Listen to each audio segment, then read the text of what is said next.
Welcome to everyone for the third part of the webinar series of the Horizon Europe project Bridge SMEs. And it is on the topic of immersive futures, extended reality, digitalization, and the rise of the metaverse. We have had already two webinars on this topic and two lessons, let's say, for the SMEs and professionals and researchers and any kind of people who are interested in emerging technologies and how they can be used, especially in the field of cultural and creative industry and tourism activities. So we are focusing in these three webinars on this topic of how the metaverse and the let's say the different realities that we are building today everywhere in the world can be used to enhance, for example, the enjoyment of cultural heritage or the enjoyment of places, of visits, of culture in many different ways. So we are working with theater SMEs or designers, graphics, or archaeologists, or any kind of profession linked to cultural and creative activities and also tourism activities. So today we have a very interesting webinar with four speakers. Teresa Borges Tiago from the University of the Azores, then Herbert Maschner from the Global Digital Heritage Organization, which is a very, very interesting activity that they're doing all over the world. Aris Tsevrenis, I hope that I pronounce it well, but you will introduce yourself, from Terahard company, also doing a great work with emerging technologies and becoming competitive company, as well as Aliki, Iovita and Natasha Papathoma from Narratologies, which is another SME which is considered tech-savvy in the BRIDGESMEs project, and is really working with innovative the field of cultural industry and tourism. So I would like to invite directly the first speaker, who is Teresa Borges Tiago from the University of the Azores. She will present the projects in which the university is involved and in which the emerging technologies are really playing a crucial role. So, Teresa, I will give you the floor. You can share your slides and you can unmute yourself if you want. So we can learn from the experience of your university. And thank you so much for being together with us today. Thank you. The first thing that I want to start by saying today is that it's a great honor to be here at this webinar, and a special thanks to Marcel and Antonio for the invitation, and to all the team of the Bridge SMEs project. And I think we can learn from each other, especially on this field. So what I'm trying to show you today is a little bit of our line of thoughts regarding how immersive technologies and metaverse are reshaping tourism and creative industries, and how we in the University of the Azores, we are addressing this and trying to come up with different approaches and technologies. To start, okay.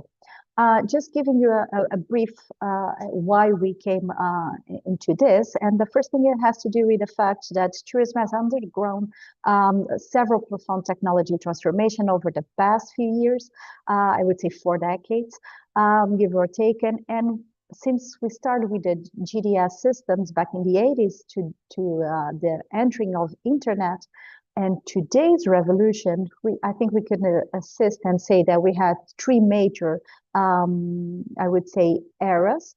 And today we are entering the immersive technology.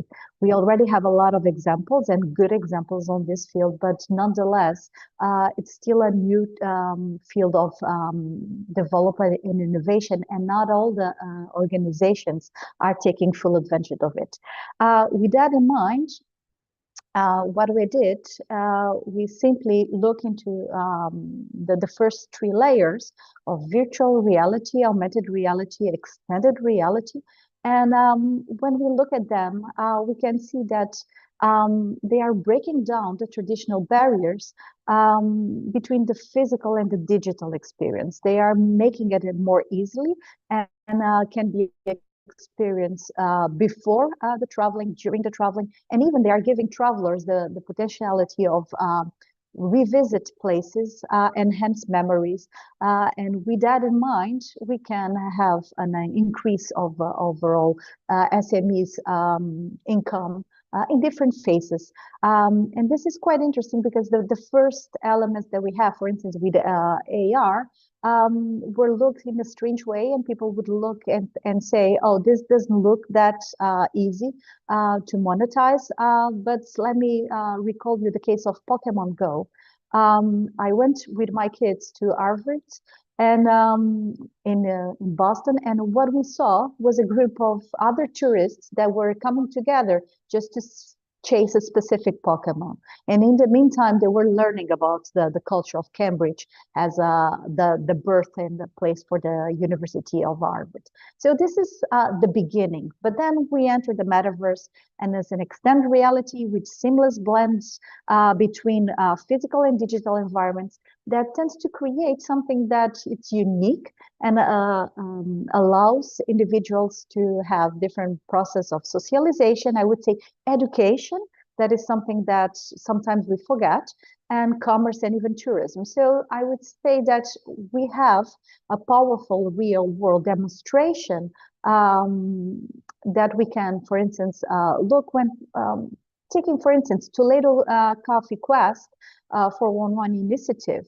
If you look at their numbers, we will see that they were able to raise over 200K in local spending through those types of technology by just personalizing the trades and giving tourists what they truly aim to learn from the place and enhancing their experience. You don't have overcrowded places, you don't have no longer the need to be in huge queues, because if the weather is not good, you stop visiting some places. With the technology, you can complement your experience, you can enhance the value, and you can overcome all of those barriers.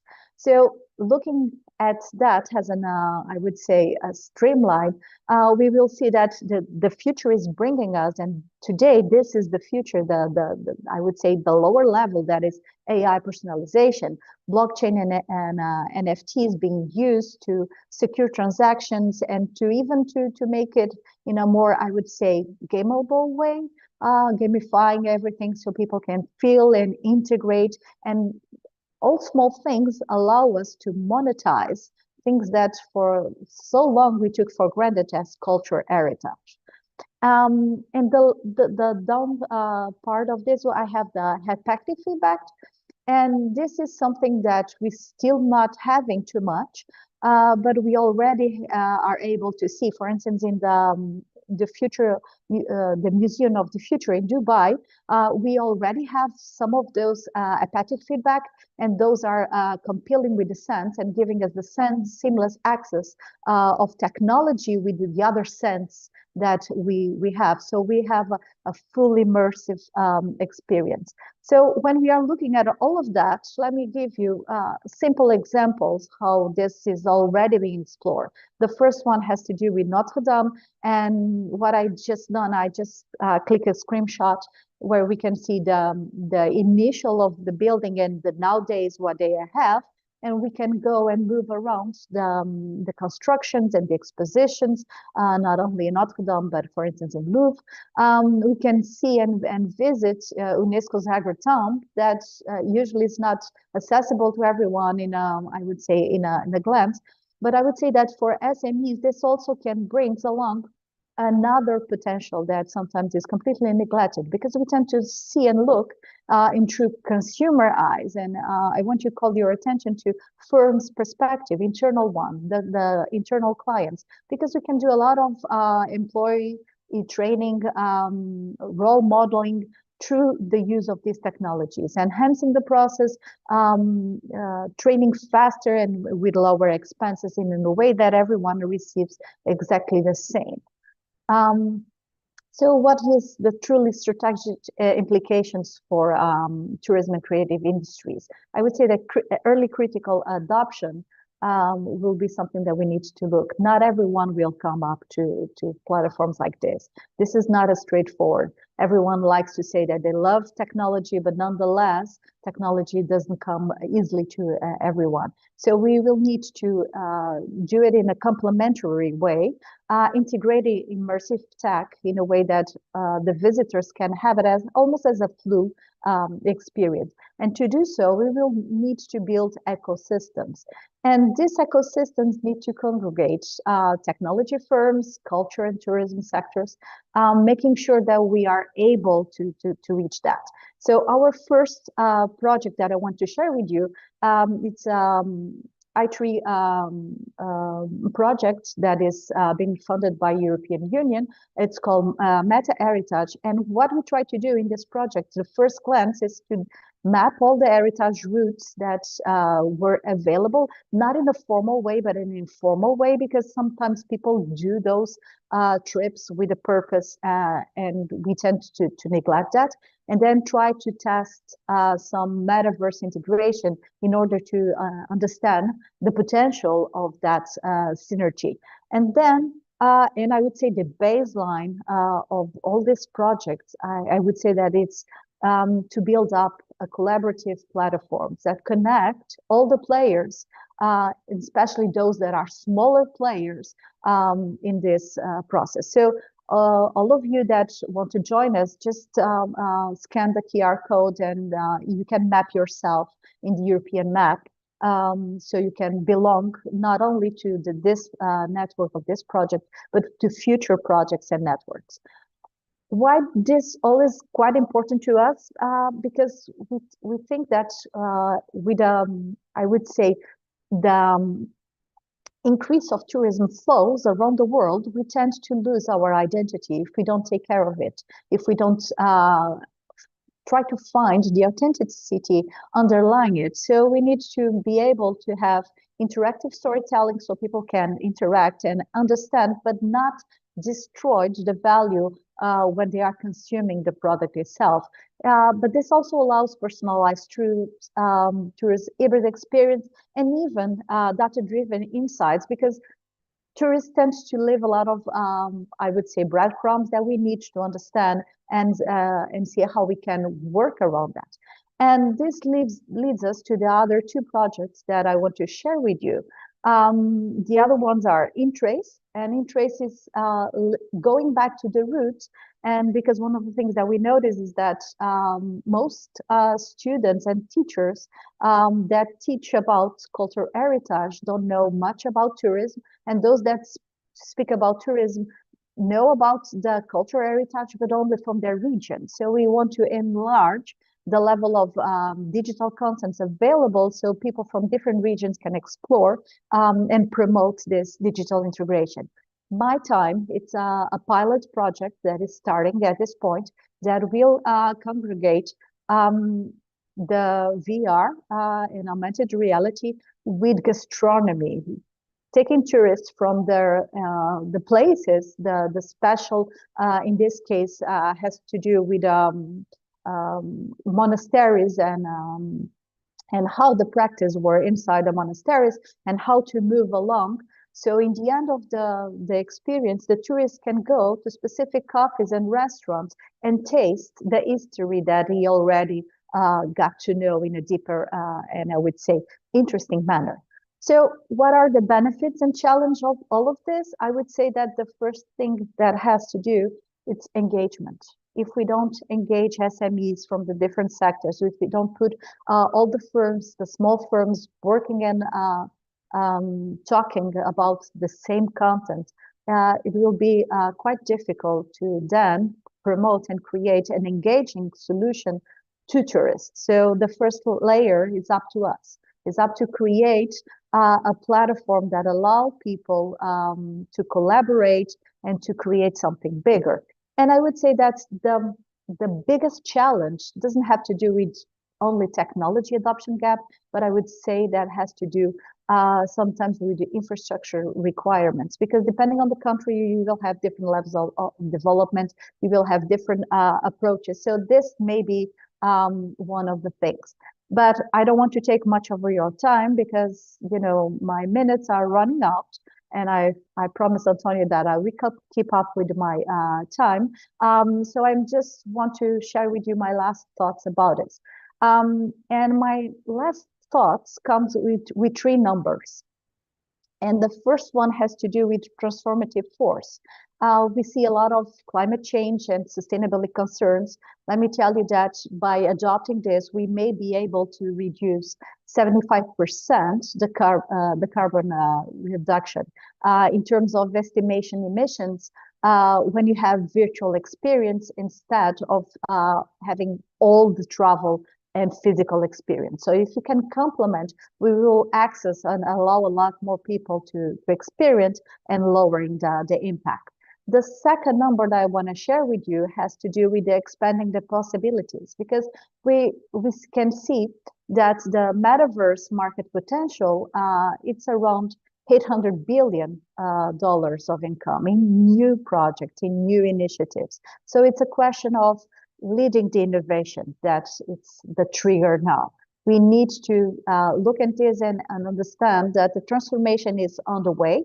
And by leveraging these immersive technologies, we can unlock new horizons with a lot of potential to small enterprises, because in metaverse, the dimension of the firm is not the critical factor. It's the posture and the way they are willing to experience new things. So let's imagine, let's create and explore this new world together.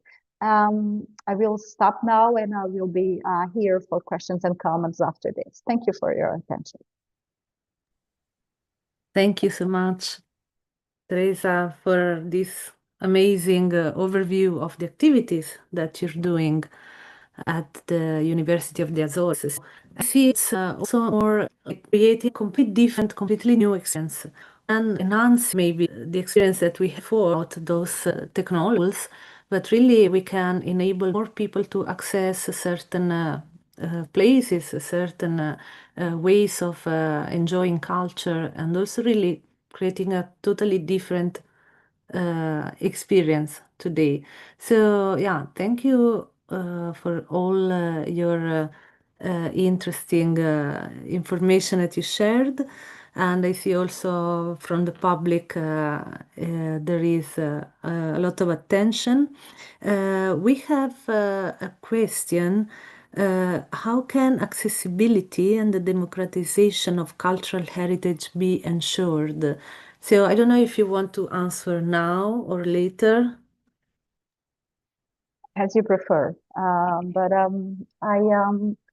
I would say that one of the things that I think it makes sense to look when we are looking at democratization is that we shouldn't never move only to the digital part. But the digital part, for instance, will allow a more inclusive experience, because some people could not ever experience that if it was not the virtual reality.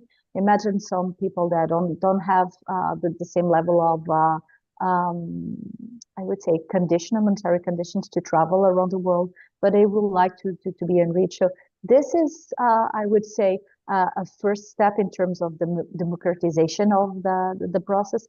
But nonetheless, one of the things that we need to be sure is that the cultural elements and actors are present when we are developing anything in this process, because otherwise, what I was saying in the beginning is that we need to make sure that we do not co-destroy heritage.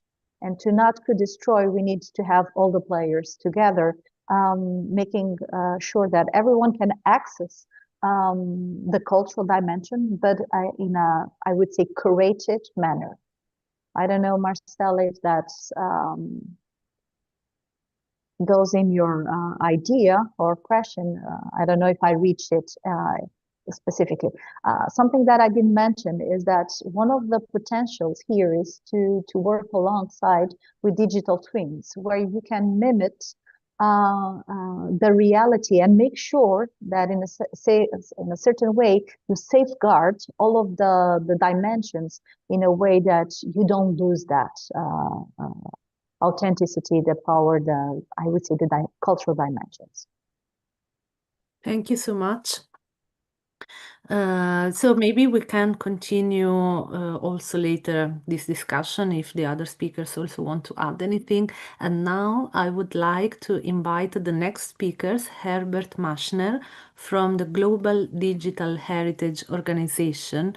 Herbert, do you want to introduce yourself? You can unmute yourself also. Hi, Herbert Maschner, retired professor and director and president, chief scientist of Global Digital Heritage. And I'm calling you from the US right now, where it's morning. And let's get right into it. I was having trouble sharing my screen earlier, so Antonia is going to share my PowerPoint presentation. I'm going to share. And just the opening slide, please. Right, so Global Digital Heritage is an international NGO, nonprofit, fully funded by Silicon Valley, which means we don't raise funds. We get 10-year budgets, basically. And we have offices in Cape Town, South Africa, Amman, Jordan, southern Tuscany in Italy, central Spain, and 2 offices in the United States, and about 45 people working around the world. We are the largest 3D scanning organization in the world. And let's move on to our next slide, please. And we're dedicated to using digital visualization, 3D virtualization, geospatial techniques, and we help governments, regional institutions, museums, local scholars, and the public by putting 3D materials online, creating virtual environments, virtual museums, and even online catalogs. And we are especially interested in the democratization of science, and we've been doing this for 8 years here and another 10 years before we started the formal organization. And we do this for free. We do it completely for free, and we give all the data and results and models back to the local host organization or institution for free and help them use it. What's the next slide, please? Okay, we have projects in about 22 countries right now. These colors don't mean anything except a way to distinguish countries that are next to each other. I just got back, for example, setting up a project in Rwanda and another project in Malawi, working with my team in South Africa, where we're mixing tangible and intangible documentation, digital documentation, in the context of local stories, especially in Rwanda and Malawi. But this is the general pattern of our interactions. Next slide, please. We have over 10,000 3D models on cultural heritage on Sketchfab. They're also on our website, and we've completed in the last 7 years 15,000 3D models. So when a recent organization put out a digital heritage survey asking if we're one of those organizations that does more than 100 a year, we do 500 in a week. We'll take 200,000 photos in a week and put 500 specimens from a museum online and make them available to the world. Next slide. We also have a YouTube channel with about 100 videos of our projects from around the world, everything from virtual reconstructions to just flyovers. And then our website, the next slide, please. You can visit, and this is where we have most of our 3D models, but we also have online analytical tools that scales models, does cross sections, measurements, and other kinds of things. So anybody from anywhere in the world can, for instance, do a virtual collection of Greek vases or Roman sculptures or Neolithic arrow points and do measurements right on the screen and write their own papers. And again, we do this all completely for free. Okay, so I think I have, now I'd like to just give you, go back to that slide briefly. We can just talk here for a moment. PDA 3D models, good, sorry about that at all. Recently, Rex fully have not been so good with our models. Examples of this, but we haven't been so good at making these 3D models engaging. We've been mostly interested in just documenting 3D heritage, documenting heritage 3D before earthquakes, terrorists, or tourists destroy them. And the last speaker mentioned lowering the footprint. We've actually found that the more stuff we put online from museums, the actual greater number of tourists they get. And while virtualization is really good for allowing people to see things and to experience sometimes places they could never experience otherwise, it also is really good for advancing tourism. We've done a couple of museums online and found that their use increased by 20 or 30%. More people coming, more people trampling through. And we see the same thing with some of the archaeological sites around the world. And of course, UNESCO has been dealing with this with World Heritage sites forever. One of the worst things that can happen to a World Heritage site is be listed as World Heritage, because all of a sudden everybody wants to go there, and tourism do more damage than terrorists or climate change. And so it's something we have to pay attention to. But occasionally we get asked to do something really special. And so we've been working with the Sharjah Archaeological Authority. Sharjah is the emirate just north of Dubai. And I have a video of a metaverse they asked us to do in relation to a bunch of artifacts and sites we scanned for them. And so we'll start this real quickly and show a few minutes of it, and then we'll slide forward, Antonia. So we'll just start it in the beginning. Do you hear? Welcome to this demonstration of the Sharjah Archaeology Authority VR Metaverse. This is the VR experience of the Sharjah Archaeology, and now we are going to demonstrate how to use the app and what are the options we have. So let's dive into it, and let's take English here. So this is the lobby. This is the first place we will see when we start experience. And of course, this metaverse is an experience you get to go to another world, to a virtual world.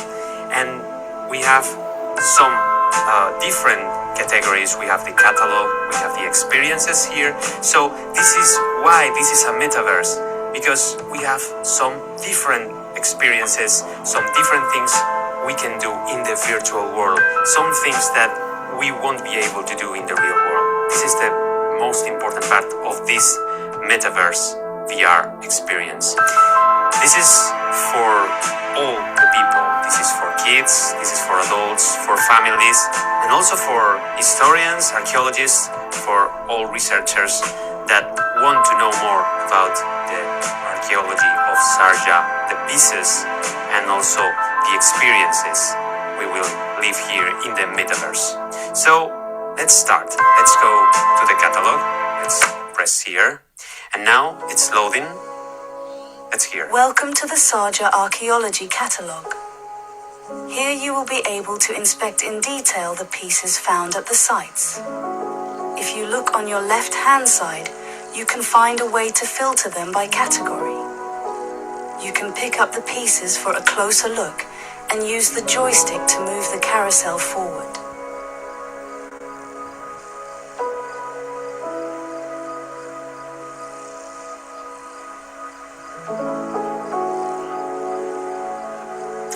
So we have here the catalog. You have heard the voice of the narrator that will accompany us through the experience to guide us. So this experience doesn't need a tutorial. This doesn't need anything else to be explained before using it. This is a very important thing here, because we are targeting all people, and they don't need to know how to use it. So we have here the catalog. We've heard the instructions. So if we look at the palm of our hands, we will see all these categories, and we can sort by period, by site, by material. So let's check it out. Let's go to period, and we have here different periods. Let's choose pre-Islamic, for instance, and it immediately loads all the pieces of the pre-Islamic period. For instance, if we move with the joystick here, we can check other pieces, like this bronze statue of Aphrodite. We can take it, and if we let go, okay, Antonia, let's it slide will through a little automatically bit. Let's slide go through about back to halfway. its place. Please. Halfway through, let's slide through. Okay, so We'll like fast here. forward. Okay, so now we're inside one of the sites. Go ahead and play. Okay. And you can experience, this is putting all the artifacts back inside the original excavation with a virtual reconstruction. The inscription on the tomb facade, identifying the deceased, was also found. The 5 lines of the central panel are written in monumental South Arabian script, and the text around them is in Aramaic. The text reads, Memorial and tomb of Amud son of Gur, son of Ali, inspector of the king of Oman, which built over him his son Amud son of Gur, inspector of the king of Oman. This is the memorial of Amud son of Gur, which his son Amud son of Amud built over him year 90 or 97. For the most part, both texts give the same information, but the Aramaic version also provides a date. 90 or possibly 97 Seleucid era, which is 222-221 or 215-214 BCE. The text states that Amud built the tomb for his father and that they both were inspectors in the service of the king of Oman. Okay, thank you, Antonia. That's enough video. We hope you enjoyed this journey into Malaya's past. Okay. And so do you want me to stop sharing? Yeah, just stop sharing. Yes, thank you. Okay. And so this is the kind of product that we can do when someone wants a completely self-contained organization. And Sharjah is building actually a virtual reality museum in which this and a couple of other things we created for them, including a virtual tour of all the rock art in the Emirates, will be online and it'll be available here shortly. On the other hand, you have the advantage of a country that is relatively wealthy when it comes to the Emirate of Sharjah. And everyone has access to cell phones, everyone has access to computers, everyone has access to all the resources. How do you deal with this when you do not have that situation? So we're setting up this project in rural Malawi where many of the schools and institutions have no electricity at all. And most people do not have cell phones. How do we do this? This is a really interesting problem, and it's a challenge across the world, of course. And what we're doing is we're collaborating with a couple of regional centers that actually have educational libraries for students. And we're creating these virtual worlds with touchscreens and interactive displays that children in local villages then can come to and experience this technology, but not only experience the technology, we're setting up entire banks of computers where they can learn to use this technology. And so eventually they are going to have electricity in some of these schools. Eventually these children will have cell phones, and we want to prepare them for the access to their own heritage. Now, critical to both these kinds of projects, of course, and Sharjah just won a huge award because of this, is capacity building. The fundamental theme of global digital heritage is not to go around and scan other people's heritage, but to inspire local peoples to scan their own heritage and to put it online for themselves and to create their own narratives and their own stories. And so 3 museums a year, for example, get a full computer, Canon camera, light table, light boxes, lights, the entire package, about 12,000 euros worth, to set up their own 3D lab.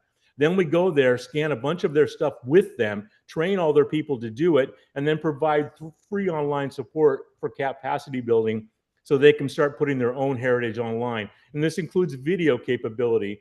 And so it's not just tangible heritage, but it allows them to go out and record elders or important people in their communities who have stories to tell.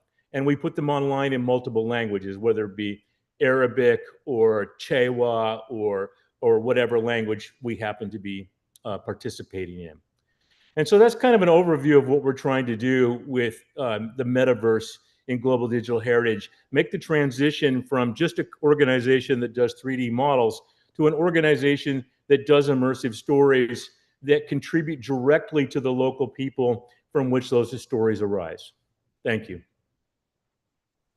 Thank you so much, Herbert. So it's really nice to see also your view enlarged to places and people outside of Europe. So how you bring these technologies and these possibilities to different realities. So and enhance also the museums and local communities to digitalize their heritage and get in contact with their heritage. So maybe we will continue also the discussion after the other presentations, and there is some comments I would like to ask all the people to have a discussion at the end.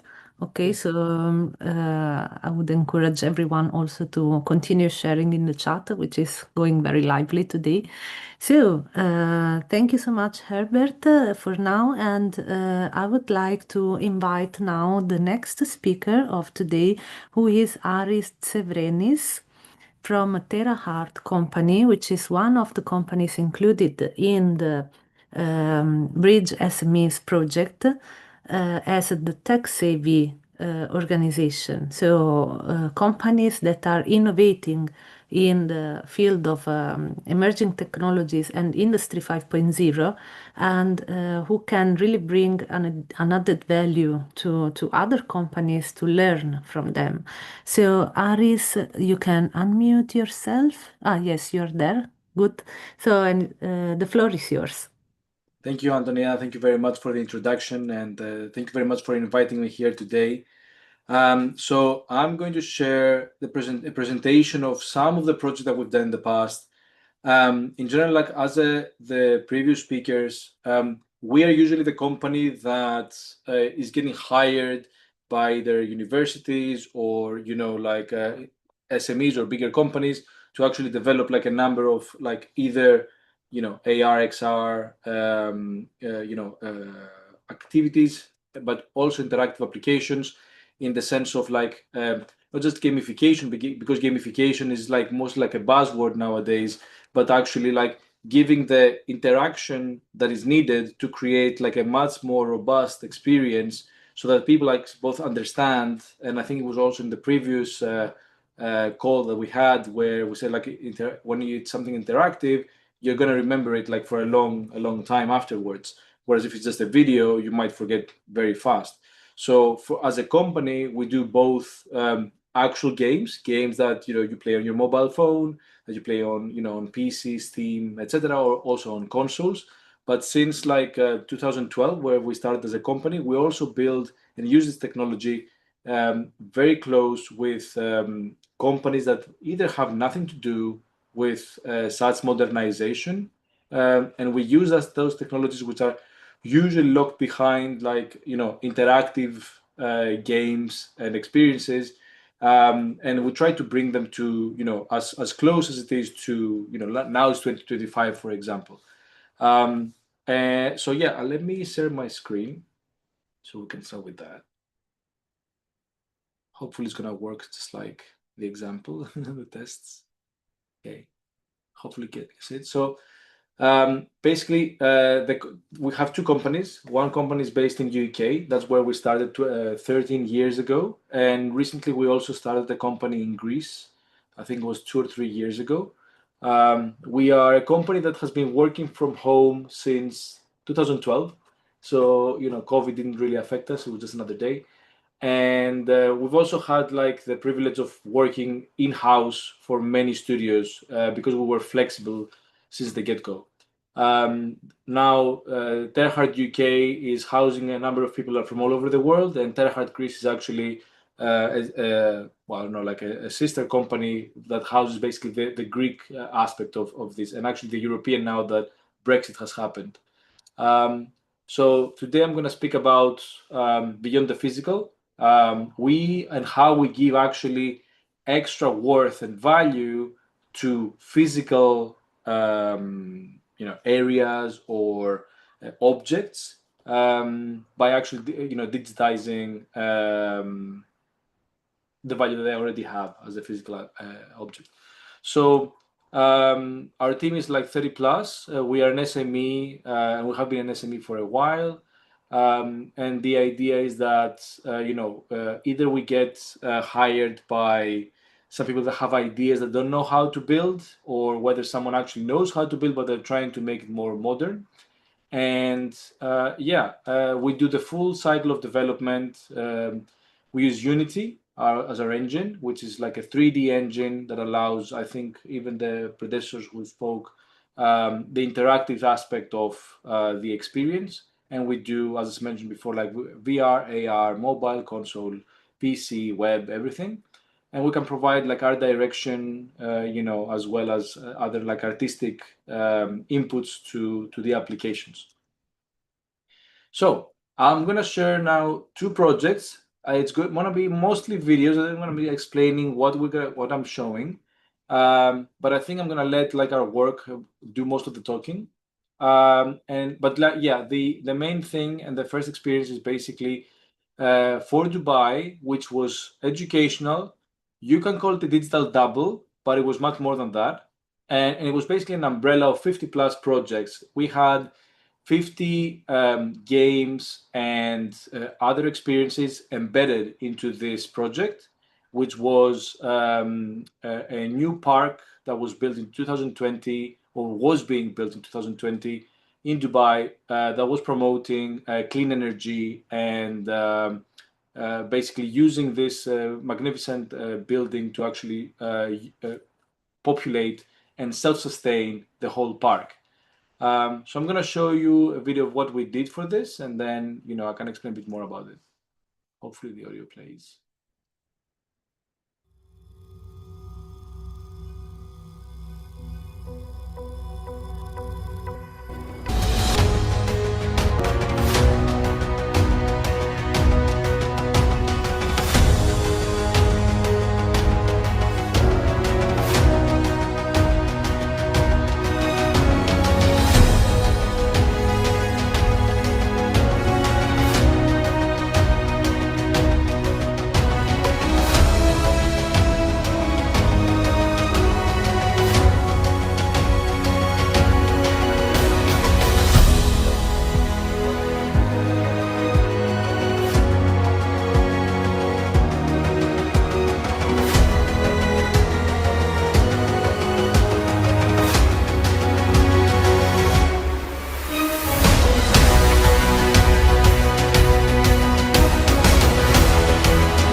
So basically, as I said, this was it's a big park. It housed like over 50 different applications.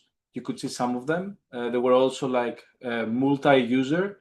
So the extra benefit that we gave to this park was that as you were walking around the park, as you would normally do, and you would get handed over like a leaflet or something to learn more about what this park is all about, you could also use your phone to both play and learn about everything that has in the park. And that was also something that could use like different users at the same time. So if you were with your family and you wanted to build something that everyone would play at the same time, you could do so.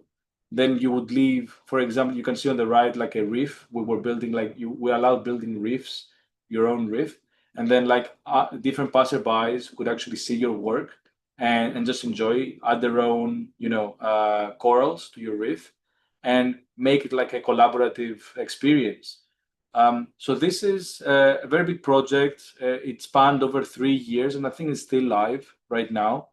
And it's just like a very good example of, you obviously have like this multi-million project that creates this massive park that is self-sustained. It's amazing for the environment, and people are visiting.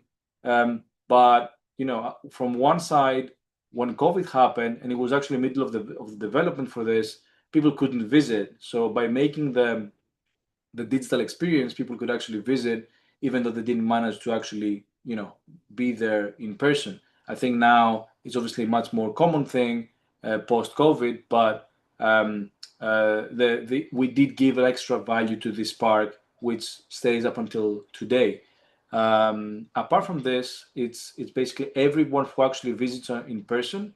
We use like a geolocation or location-based experience. So depending on where you're on the park, something different is going to activate. So apart from obviously the amazing view and walk that you're going to have, you can also do like a number of different things, depending on where you are. So that's like, I think like I put like a lot of things at the same time, like for how to add extra value to a physical place. But we can have like a question and answers afterwards if there's something. I'm gonna move on to the next project.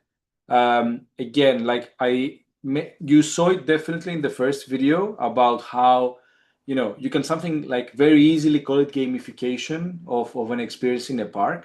But I think like it's in this project Overbeast, you can actually see how a game, a full-fledged game, can actually give value to, for example, this project was done for 5G technologies for Verizon in the US, and also help like a number of areas come together to plant trees. It was released on I think Earth Day in April. Back then, I think it was 2022 or 23. And basically the idea was that different states in the US, and now it's actually expanded in more areas in the world, could actually play against each other in a multiplayer game, but each state would actually work together by planting trees to grow their beasts. So, and then they would have them fight, just like Pokemon in a way, but it was like a collaborative project that would also showcase something tangible that is 5G and everyone knows and uses it, but actually give it like extra value, which also gave extra value to the towers, because the particular technology that we used could only be used in the US at that time. And I actually don't think even today we have them in other countries. So I'm gonna go ahead and share this video as well. Tonight, interdimensional organized by the do not plant, do not grow. Creature keeps returning. Massive colony planted by one Berkeley neighborhood. It's a battle for beast supremacy. We can actually win this. I want to see everybody. I want to see everyone in chat who's here right now. Sure, you want to talk about defense? Then Frangatron. He's got it all. Joe, you got to see the whole picture here. Excitement runs high across the nation as rumors circulate online of huge battles to come. Which of these creatures will channel the spirit of their city to become the ultimate overbeast? So much more of a game, this one, right? Tonight. I don't know why it's continuing. There you go. So you could see here more about the technologies that were we used, like similarly in the first project, where it's like location-based, multi-user. If I built a tree, if I planted a tree in my area, and then someone else would join me, they would actually see the trees that I planted in the same exact location. So this, through basically a game, gave too much value on an online technology such as 5G, which can be showcased in a number of different ways, pushing also the technology of a mobile phone by having rendering like full 3D videos in real time. Now, excuse me. I'm going to move on to two smaller projects, but also show like the focus of everything is basically showcasing the adding value to something that is physical, and like how we can actually creatively do something like this. So this project was about a company, excuse me, that had like croissants and other like food and snack products. And they had this, they always used like cups inside their products, which was, something that has been happening for many, many years in certain similar companies. What we did, we actually used this by creating a game for Hercules, obviously a Greek, mythological person, who we managed to actually bring it to life. And by actually using a game, we created like a full-on game where these caps were used using AR to unlock characters in the game. So the main focus was how can we give like extra value to a process and a pipeline that is already happening.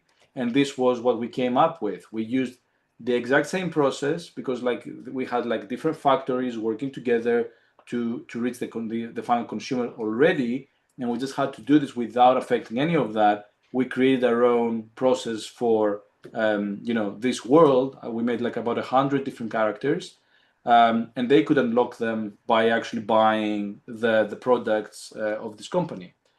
And lastly, I'm going to go on with again a game that is mostly focusing on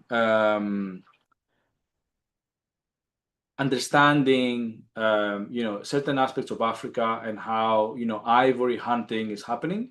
Again with VR, we made a game for an event in US where we actually went to Africa, and in a similar way to the previous speakers, we took about I don't know how many, I think like about 1,000 pictures of a sick elephant. So this elephant you see on the right is basically 100% the same one that we actually showed there.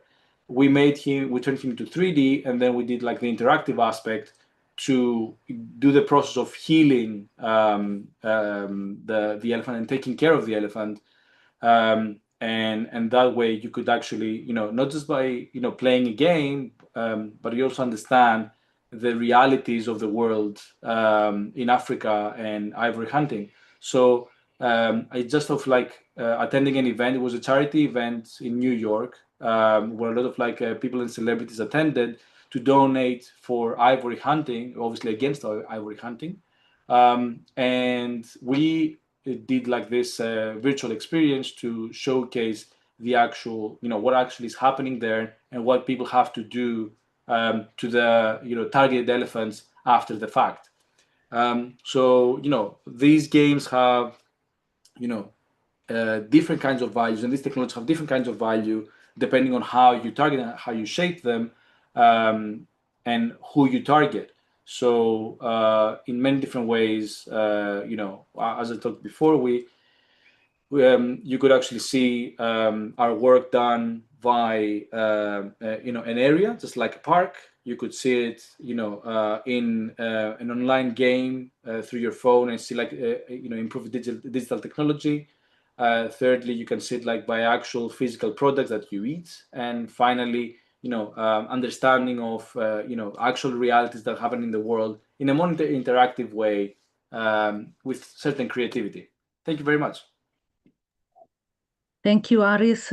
This is again another kind of application, another scope of application of emerging technologies, and this is really interesting also how different companies and different activities can benefit from the new possibilities that we have. So not all companies, of course, have the skills and have the knowledge of understanding which are the different technologies available and which are the technology providers also who can help them to develop new applications, new new experiences. So we also have other companies here today with us, and this webinar will be watched by other companies later. So I really think that this will be beneficial for all to understand, to open our mind and understand how we can use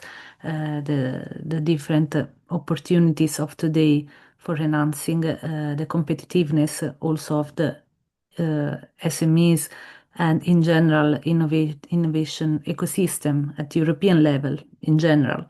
So yeah, thank you much. And company take. You can unmute you're there. Good. And share your screen. So Aliki is from another company included in the BRIDGESMEs project, which is helping us to understand the opportunities and possibilities of emerging technologies in the different fields that we're working on: culture, creative, tourism, and so on. So Narratologies is very specific. I'm very happy to have you on board today. So without further delay, I'll leave you the floor. So thank you, Antonia, for the warm introduction. And I'm so happy to be here with you. I'm also happy that we have had the chance to hear the previous speakers. It's really amazing how we complement each other and how we work in various different ways on this XR topic, and it's great to see many similarities and common aspirations. So I'm going to share my screen. Please tell me if you see it. Yes, it's fine. Perfect. So as Antonio said, we are Narratologies. Our expertise is gamified tour experiences. So we are actually working in the tourism and cultural industry. We are based in Athens, but we have expanded to many other European and also US cities, and we have more than 100 XR games in various locations, from archaeological sites, from museums, and from city tours. We actually work with travelers that can buy our products and experience the games on the sites. And here is a small video of the experience that our travelers can have throughout the cities. These are some images from the Athens City Festival, where we hosted in Athens City more than 5,000 players playing our games in more than 10 locations around the city.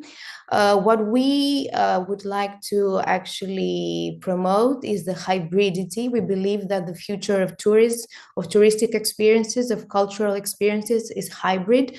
As you can see, our main product is a mobile app that can get you around the city. You can read stories in text and audio format. And of course, we have augmented reality items integrated in that. And through the gamification method we have developed, you can interact with various challenges.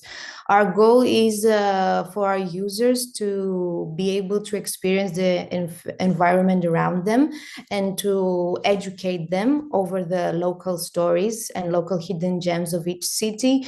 But we actually focus a lot on hybridity, and we enhance that multisensory experience through adding local cultural food, our game masters who are local experts that can actually immerse you in the cultural experience of each destination. So, we use technology as a tool to enhance the experience of the player, and we add it with other elements. As I said, we work a lot with the touristic industry and the entertainment industry.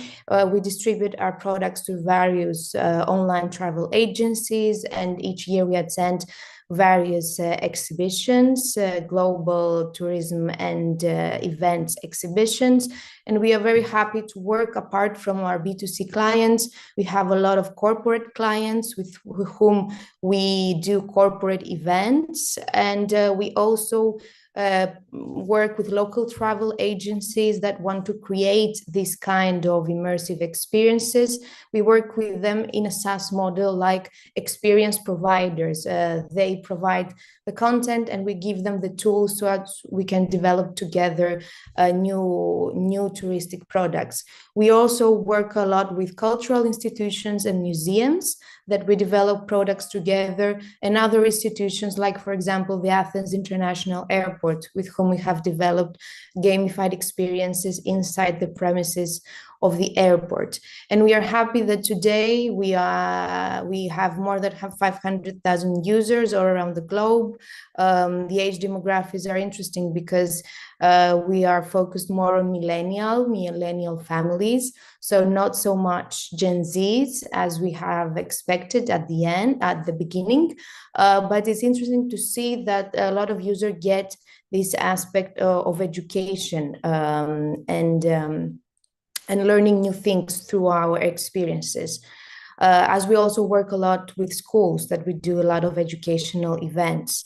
And we have a variety of experiences that develop, as I said before, in the cities, in venues like museums and even hotels that we host at events, but also only virtual games where we provide these games for example, remote teams that play through their home. But now we are gonna present you, apart from the commercial aspect we have in our commercial partners, we take part in various European research programs where we develop our XR tools and we enhance our experiences. And we are very happy to present you here our most recent XR events. Here we are part of a Horizon Marie Curie program where we developed to them a new prism action in the Garden of Azores. And I'll walk you through the whole process of how we digitized the sculptures and how we designed the experience of the presentation of the sculptures in the National Garden of Athens. Here you can see a bit the tools we have used. We have again our app, and we introduced the sculptures all around the garden. You had to find them and solve multisensory challenges.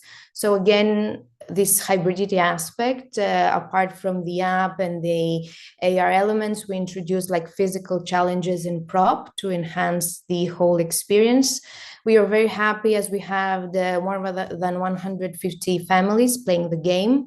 The kids really loved it, and we really wanted to focus on this educational aspect. Here you can see also a podium we had used with Arduino, where all the players had to return at the end and summon the AR elements of the game, where these AR elements was actually the sculptures that you could see at the end of the experience as physical items. So again, we blend the physical with the virtual, and at the end of this experience, in collaboration with the Jagiellonian University, we did some research on the experiential data these people gained from the experience, so as to measure the impact of new technologies on the perception of the players. And we had the kids like really draw the emotions and complete several surveys of how the experience, what kind of impact had on them. And this is a really interesting experiment for us, so as to further develop the features of our games and of our experience. And here you can see our partners. But it's more interesting to walk you a bit through the process, so we could see more the details of how you actually, this experience came to life. So this started from several conferences we have held around sustainability awareness and how can educational games raise that topic and what are the tools. We have hosted several seminars. Here are some of the seminars we hosted in Lisbon in the Faculty of Fine Arts the previous year. And then with the local partners there, we discussed the process of 3D scanning on these sculptures, which was a pretty challenging process. Apart from that, we hosted several AR hunts in Florence in an XR festival in 2024, in Lisbon again at the Faculty of Fine Arts, in Krakow in Poland at the Jagiellonian University, and also in Nairobi in Kenya. As one of our partners of our Horizon project is Kenyatta University, which is located in Nairobi, and we hosted there an AR hunt with all the students. The concept, as we said, is that we have the false sculptures. These sculptures are kind of special as they are made from a material that captures the CO2 emissions. So we call them, they introduce the notion of sustainable sculptures, eco sculptures. So the whole game is around educating the crowd around the notions of CO2 capture, CO2 emissions, and how we can raise awareness around these topics. So we used two heroes, we always do in our games. We have Gaia, which represented the matter, the nature, and the organism, and Hermes, who represents the technology and the more human aspect. And in this game, Hermes has stolen the totems of Gaia, which represent the four elements of the earth, like fire, water, air, and earth. And the scope of the game is you had to find these hidden totems, these sculptures, so you stabilize again the balance of the earth, of the climate. This is also the name of the collector, the TMMACC, Mutuma Morangu Sculpture and Art Collection. And it's a collection of more than 500 sculptures, which is in Nairobi, in Kenya.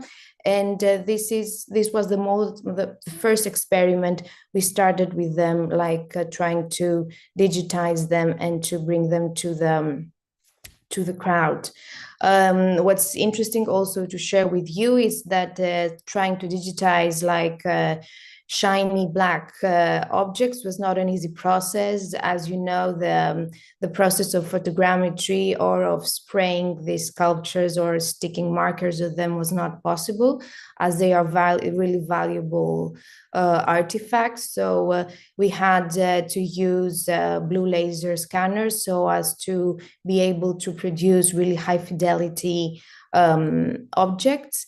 And it was great because here you can see a bit the process. We also 3D printed some geometrics artifacts to get the whole model fidelity, not lose, and this is for to assure the right geometry, and then to be able to work also on the texture of the sculptures. The first part of the experiment was hosted in Athens, in our headquarters. And at the beginning of this year, we created a lab in Nairobi, Kenya, where we transferred the equipment of the scanners, and we continued the process of digitizing. Here you can see also a really high fidelity model and the whole process of scanning with a blue laser.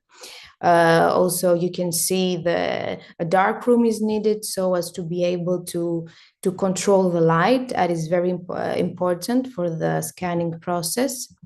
And this is, of course, the team. We work with the local partners of the TMMACC art collection, and we also seconded our researchers in Nairobi for a month. Thankfully, we transferred the artifacts from Nairobi to Athens, where we hosted the exhibition in Athens, and of course we had all the digital replicas in order to introduce them in the AR hunts. More than 60 primary school students and families had attended, around 100 people in total. And as I said, the goal was to raise the environmental awareness. Here you see a bit in Zoom how the whole sculptures were placed. You had the app when you had to solve each challenge of each sculpture, and also we had a lot of research done for the audio of each sculpture. So little installations were introduced where each sculpture was placed, and all the sounds were designed based on the country of each partner in the project. And this is a bit how we designed the sound rhythm. So as we said, we focus a lot on hybridity and multi-sensory stimuli. So also sound was really important part of the project. And here you can see a bit the framework of the app when we had the content that you could read the educational content, the challenges, and the gems you were winning at the end.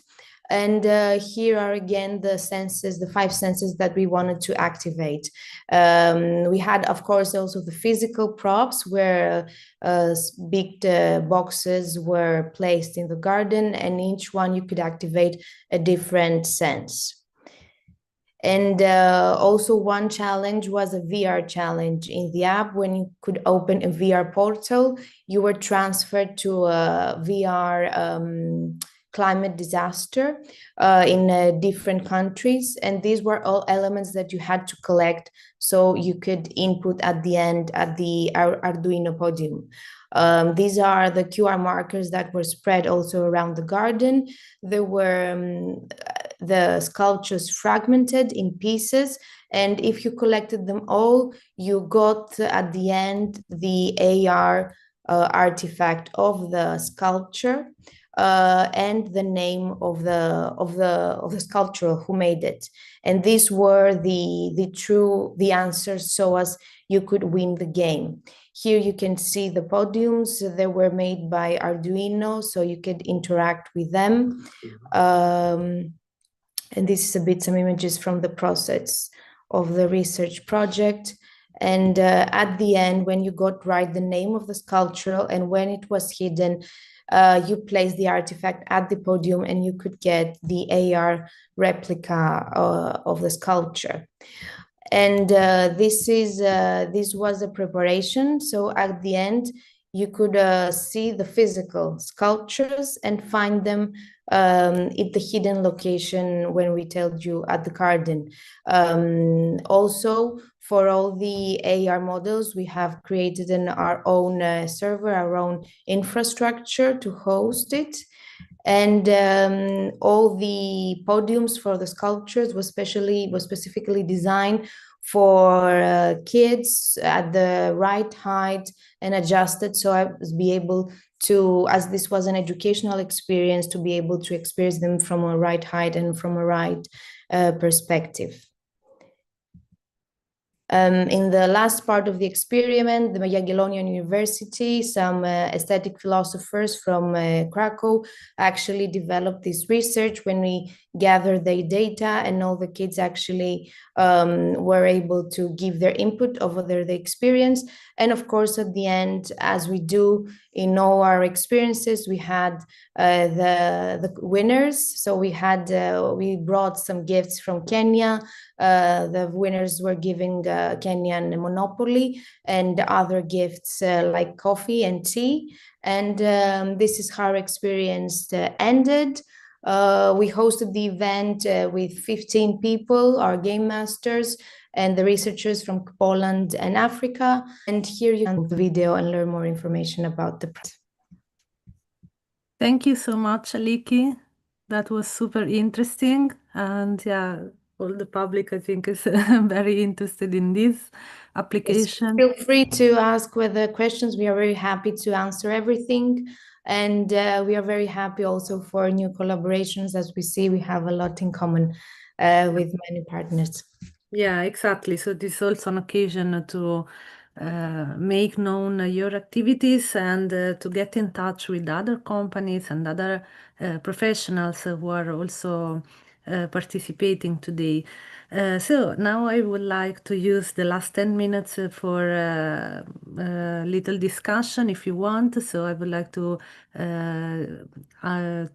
call back the other speakers before if you want to add anything. And actually there are some questions, let's say, about the interaction between technology and human experience.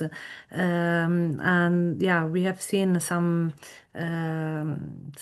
applications and reflections on this, and also how could a company access this kind of technologies and develop something. It's really interesting also going back to the presentation of Herbert, that you said that all the pieces digitalized, let's say, all the places digitalized are open access in your case, of course. So this could be some knowledge and some products that can be used by everyone in different ways, but also the applications of gamification and enhanced enjoyment of heritage places from all the other speakers. So it's all very, very interesting, I think, for the companies joining this webinar. So I would ask to the speakers if you want to elaborate very quickly about this human and technology interaction and this hybrid approach that that you have actually already. What do you think about this?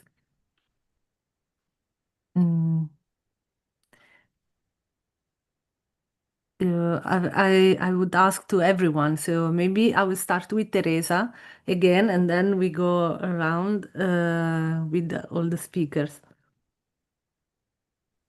Hi, Antonia. Let me go back and say that it was a pleasure to listen to all the other presenters at the first thing that I want to share with you.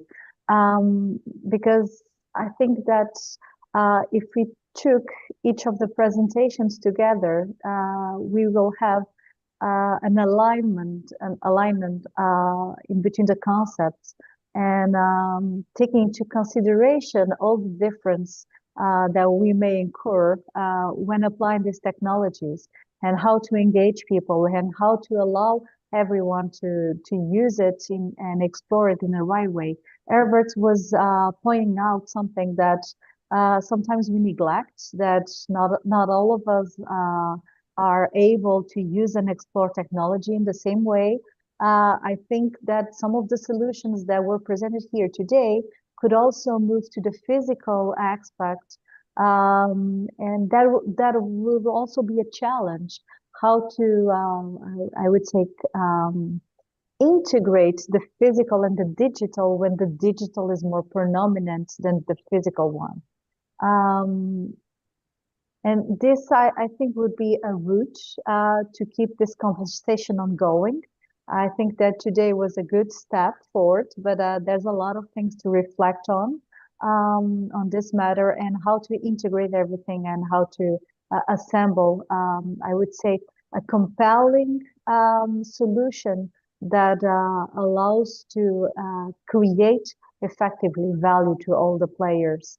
And when I'm speaking about the players, I'm not only looking at firms, I'm looking at communities, how they can embrace this challenge. Yeah, great. Yes, of course, this the users and the beneficiaries of those applications are, yes, as you say, communities. That's really right. So yeah, we have different companies, small companies, micro companies in the project who are really interested in understanding how they can develop more more enjoyable experiences, let's say, more experiences for all. So overcoming the barriers of different possibilities for different people and being very specific to the needs of humans, of different people. So it's also interesting, in my point of view, how those technologies can help to design personalized or personalizable, okay, is it possible to say, experiences? And yeah, this hybrid approach looks very interesting to me. Yes, and one of the things that we cannot forget, it's that we cannot have one solution that fits all. Yeah, exactly. Because we are not equal in so many different ways that we need to explore those differences in order to really create value to all the players in the ecosystem. And I think this will be a good opportunity to small and medium companies, especially the smallest one, because they can focus on specific niche to whom they can address their specific needs in, I would say, in a direct and conscious way. Because this is something that sometimes we lose, is the notion that we are not all equal, that we come from the same background, but we may have different patterns, different approaches, even to life. So that need to be considered.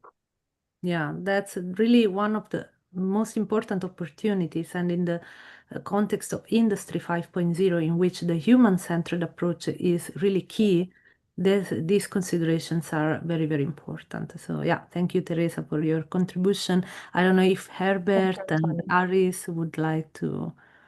Well, there is something I'd like to say, I think. Yeah. You know, the mechanics of human technology interaction have been around for 3 million years. Humans are really good at technology. And we can teach anybody to press buttons and do various things. And so that's no surprise. We're physically adapted and mentally adapted to implement technology in our day-to-day lives. We're really good at it. What's really interesting to me is how the kinds of technologies and the kinds of storylines we attach to 3D tend to be culturally relevant. And so the kinds of things that I implement in Malawi are not the same things I implement in Italy, for example. And the kinds of things and then look at a more local scale, the kinds of things we implement in Sicily are different from Rome or different from rural southern Tuscany, where we all have projects simultaneously. And the local people want different things, and the administrations want different things.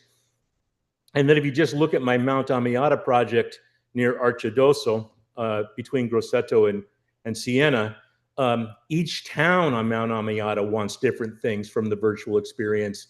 And then within that, the church wants certain things, and the administrations want certain things, and the schools want certain things.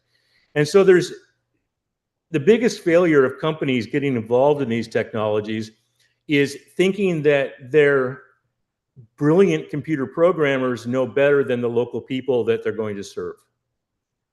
And that is an instant failure. Basically, every piece of technology you create, every app, every visualization has to be focused toward the constituents who actually want it. And if nobody wants it, you're not going to sell it. It's just going to be a cool thing to do in presentations. And so it's really the anthropological aspect and the historical aspect of these presentations that are manifested in really a common technology. And that's a key element of global digital heritage, and it's a key element of how these immersive stories and metaverse and other things are going to take shape in the future.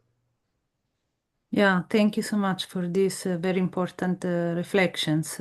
Yeah, I agree completely, and yeah. So the technologies, let's say, should adapt to the needs and the real needs of people, and not the other way around. So like creating things and then trying to put it in the market and trying to find people who use it. So it's really the other way around. So yeah, thank you so much for highlighting this in the context of this Industry 5.0, that we need to learn what it is and what we want that it becomes in the future also. So it's up to us actually as a community of experts, researchers, professionals, users as well, to define what will be in the future. So thanks again, and then I would ask, just to conclude, to Aris and Aliki, if you want to add anything as representatives of the tech-savvy companies in the BRIDGESMEs project. Yes, Aris, do you want? You can go first. I couldn't agree more with what Herbert just said, because as I said in my presentation, we believe that hybridity is the future. So when we started as a startup during COVID, we wanted to disrupt the tourism and cultural industry. Our vision was to create self-guided tours. So we imagine that, travelers were going to experience culture throughout the world only through an app, through mainly a digital interface. But when we actually got the product out there and we tasted it with users, and we try to learn the needs of the travelers, of our customers, we actually understood that this alone doesn't work. Like technology is only a vessel to show us the world around us, to mirror our content, our stories, our cultural input, but are not the main, the main tool. So we actually evolved around and enhanced the notion of hybridity, and we introduced like physical objects, like human presence, local food tastings, all these elements that created an actually immersive experience of culture, because culture is a very broad sense, and it needs this holistic approach. So all that we are involved in this technology, new creative technologies, we should never forget that. These are only tools to represent this big variety, and especially working with communities, especially through our work at education and working with schools, this is very important, like combining these two worlds of commercial and also educational aspect, where you can get a lot of feedback, and you can train also the travelers of tomorrow and with these tools, and familiarize them a lot with these technologies. Thank you so much, Aliki. I would just ask to Aris also to compliment if you want. Yeah, I mean, I had a few points to say, but I think I missed kind of the original question, because like as the conversation went on, I started having like a lot of thoughts on what to answer. But yeah. So you answered also in the chat, so for the specific Okay. technology question about the API. Yeah. So I just want to say that I think Herbert like mentioned it, but Aliki also kind of answered it. For me, it's the presentation. Like we had like a, let's say, I'll talk about games, which is more general, not just like interactive applications for heritage sites specifically, but that's a known thing from ages and ages ago, when like when you create a game, your target audience is everyone, right? Obviously, it's just usually separated into target age groups, but even before that, it was more like anyone who can actually get their hands on it. So the user experience, whether that's the UI or the whole experience, is something that you need to be very holistic about. Like you have to cater for, let's say, the worst potential user to understand what they're actually seeing. So the presentation of the whole thing is the most important, not realism. And I think like Aliki, what she's doing with her company is that she's adding like the actual physical with the digital, as part of the presentation of the experience, so that both of these like increase the experience tenfold. So for me, it's like in the examples that I showed as well, it's we had this amazing building that even if we did like a photogrammetry to it, it was gonna still look very good, but we decided to not do that and actually do a more how can I say, like artsy approach to it, because we didn't want to do realism. Now, of course, I'm pretty sure that most of the experts are going to say, hey, but how do you do like a cultural significant objects and areas that need to be depicted one-to-one to this, where to that I have a lot of answers. And I think again, it's all a matter of presentation.